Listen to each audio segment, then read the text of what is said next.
you. আপনার হয়ে নয়, বরং আমার নিজের মতামত বলছি। মনে হয় যুক্তরাষ্ট্রের মধ্যপ্রাচ্য নীতির অনেকটাই ইসরায়েল দ্বারা প্রভাবিত বা নির্ধারিত হয়। আমার মনে হয় রুবিও সম্ভবত বিষয়টি ঠিকভাবেই বলেছিলেন।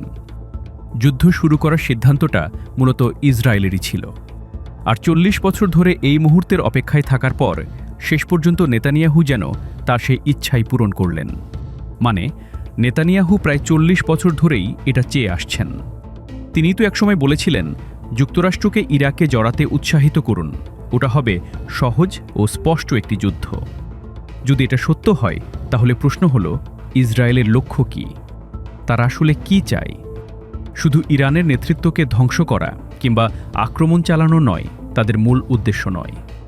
এরপর তাদের উদ্দেশ্য কী? Decimating the leadership in Iran.